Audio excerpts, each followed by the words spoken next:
অনেক complete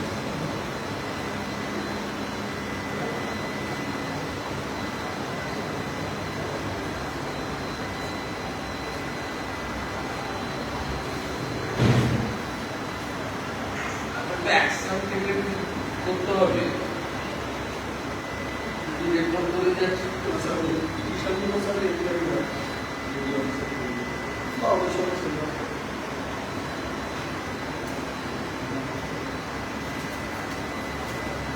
He left home and got a marriage. Police have murdered her. Yes, sir.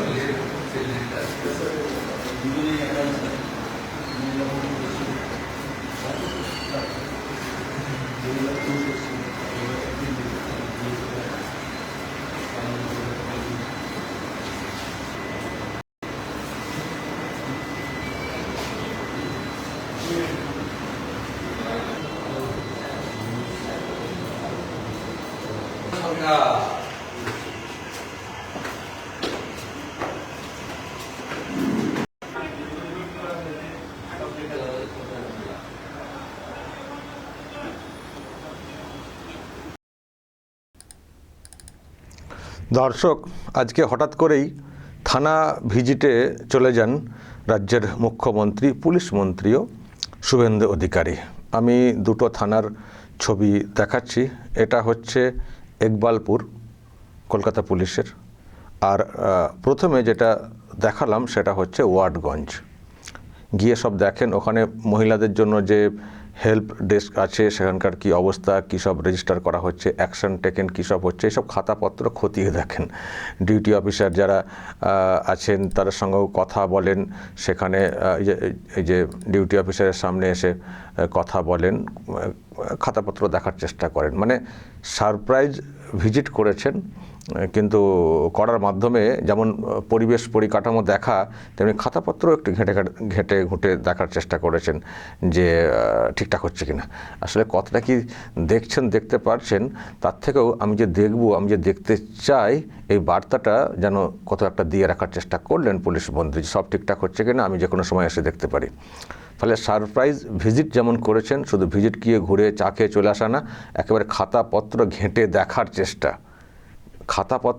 দেখার চেষ্টা, এটা সবথেকে বেশি মার্কিং এটা বললে দাঁড়ায়। তো সেটা করেছেন, তো এই হচ্ছে ব্যাপার। উনি মাঝে মধ্যেই মানে চলে যাচ্ছেন না সব রাজ্যের, মানে কোথায় কী অবস্থা সেটা একেবারে আগে থেকে বলে না, হঠাৎ করে ঢুকে পড়া, তাতে করে আরও বাস্তব চিত্রটা যাতে আর কি পরিষ্কার দেখতে পাওয়া যায়। আর পুলিশ সেক্টর খুব সেন্সিটিভ একটা সেক্টর, কারণ উনি প্রথম থেকে বলে আসছেন যে আইনের শাসন প্রতিষ্ঠা করতে হবে, পুলিশকে আইন মোতাবেক চলতে হবে, মানুষ যেন আইনের মানে এলে যেন সাহায্য পান, সেই মতো করে পুলিশকে কিন্তু খুব অ্যাক্টিভ হতে হবে। কারণ পুলিশ যদি গড়বড় হয়ে যায়, পুলিশ যদি নড়বড়ে হয়ে যায়, পুলিশে যদি ঠিকঠাক না মানে পালন করা হয় আইনের শাসন প্রতিষ্ঠা করার জন্য আর কি যে বিষয়টা, সেটা যদি কোথাও ঢিলে হয়ে যায় তাহলে যেটা উনি চাইছেন সেটা কখনো হবে না। সেই জন্য পুলিশকে আঁটাসাঁটা করতে হবে। যেমন আপনারা দেখেছেন পুলিশের নিয়োগ থেকে শুরু করে, ট্রেনিং থেকে শুরু করে, এবং নানান সব কদিন ধরে দেখছেন না পুলিশের ব্যাপারে, এবং পুলিশ অ্যাকচুয়ালি নানানভাবে চাপে থাকতো। তাদের যে মানে আইনকে ব্যবহার করে যে ব্যবস্থা নেওয়া, সেক্ষেত্রেও না খুব একটা ফ্রি হ্যান্ড ছিল না। তো এটা তো উনি কদিন ধরে দিয়ে যাচ্ছেন, শুনেছেন আপনারা। উনি নিজে বলেছেন যদি কোথাও কোনো গণ্ডগোল হয়, বিশেষ করে মহিলাদের ওপরে যদি কোথাও কোনো নির্যাতন হয়, কে ডিরেকশন দেবেন না দেবেন তার জন্য অপেক্ষা করবেন না। আইন আছে, আইন মোতাবেক ইনস্ট্যান্ট কাজ শুরু করে দেবেন। ফলে পুলিশকে খুব অ্যাক্টিভ করার চেষ্টা হচ্ছে, এবং তার সঙ্গে সাপোর্টিভ যে বিষয়গুলো, গাড়ি টাড়ি নেই, পরিকাঠামোর অভাব আছে, থাকার জায়গার সমস্যা আছে, তো এইসবগুলো ওনাদের সরকার করার চেষ্টা করছে। এবং এটাও দেখেছেন ভবানীর কাছে একটা পুলিশ ব্যারাক ছিল, সেখানে জল পড়ছিল বৃষ্টিতে। তো সেই জল পড়ার একটা ভিডিও কেউ একজন পুলিশকর্মী সোশ্যাল মিডিয়াতে ছেড়ে দিয়েছিলেন। যিনি ছেড়েছিলেন আমার কাছে আসার পরে ওই ভিডিওটা, তিনি আমাকে অনেকবার ফোন করেছিলেন, দাদা কেন ছাড়লেন, যেখানে যেখানে এটা শেয়ার হয়েছে আমি ছেড়ে ভুল করেছি, সব আমি করে দিয়েছি, সব আমি ডিলিট করিয়েছি। আমাকে সেদিন ফোন করে বলেছিলেন, কত 100 না কত বললেন যে এরকম লোককে ফোন করে আমি সব ডিলিট করেছি, আপনি প্লিজ এটা ডিলিট করে দেবেন। কেন না, এটা যদি দেখে ফেলেন মুখ্যমন্ত্রী, মুশকিল আছে, আমার চাকরি চলে যাবে দাদা। আমাকে মানে এত কাকুতি মিনতি করছিলেন। আমি তো প্রথমে বুঝতে পারিনি আননোন নাম্বার, আমি আননোন নাম্বার সহজে ধরি না, প্রচুর মিস কল হয়ে গেছে। আমি দেখি এতবার কে মিস কল মানে ফোন করছেন, তো গিয়ে দেখি সেই ব্যক্তি, সেই পুলিশ কর্মী। তো কী রিকোয়েস্ট, আমি তাকে বলেছিলাম নিশ্চিন্ত থাকুন, বর্তমান মুখ্যমন্ত্রী যে মুখ্যমন্ত্রী, এইসবে আপনার চাকরি যাবে না, কোনো সমস্যা হবে না। আর এর দায়িত্ব এই সরকারের না, তো আগের সরকার করে গেছে। তো এইসব দেখলে এখনকার মুখ্যমন্ত্রী কেন রুষ্ট হবেন, কেন ভয় পাচ্ছেন? আমি তাকে বলেছিলাম, দেখবেন এই যে দেখাচ্ছি এর জেরে কাজ হবে, আর যদি আপনার বিরুদ্ধে কোনো অ্যাকশন হয় আমাকে ফোন করবেন, আমার যেটুকু যা যোগাযোগের রাস্তা আছে আমি যোগাযোগ করে আমি বার্তাটা দেওয়ার চেষ্টা করব, নিশ্চিন্ত থাকুন। তো সত্যি কোনো অ্যাকশন হয়নি, বরং আমি দেখেছিলাম একদিন মুখ্যমন্ত্রীকে বলতে যে একজন এরকম ফেসবুকে ভাইরাল করেছিলেন, আমি তার বিরুদ্ধে মানে এরকম কিছু করতে যাইনি যে কেন একটা ডিসিপ্লিন ফোর্স কেন দুর্বলতা তুলে ধরার চেষ্টা করবে, ওটা না, বরং অ্যাকশন নেওয়ার চেষ্টা করেছি। অ্যাকশন বলতে ওনার বিরুদ্ধে না, কাজের দিক দিয়ে সারাইয়ের ব্যাপারটা সব তো ফোঁপড়া করে দিয়ে গেছেন আগের সরকারটা।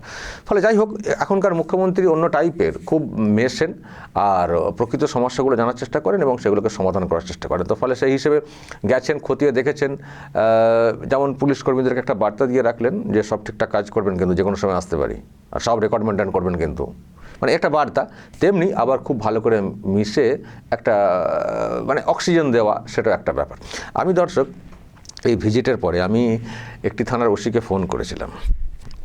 ওসিকে ফোন আমরা করতেই পারি খবরের জন্যে, কিন্তু ফোন কল রেকর্ড করাটা ঠিক না। আর কারণ যেহেতু অফিসিয়ালি ওসিরা এখন বলেন না মিডিয়াতে, তাদের অনেক নিয়মকানুন করা আছে যে কেউ মিডিয়াতে মুখ খোলেন না, তো সেই জন্যে ওনাদের বক্তব্য ডিরেক্টলি মিডিয়াতে খুব একটা শোনা যায় না, বড় কিছু ঘটনা না ঘটলে বা ওপর থেকে পারমিশন না দিলে। কিন্তু আমি তাকে না বলি, কলটা একটু আমার রেকর্ডই থাকে, তো রেকর্ডটা হয়ে রয়েছে, তো আমি রেকর্ডটা ভাবছি আপনাদেরকে একটু শুনিয়ে দিই।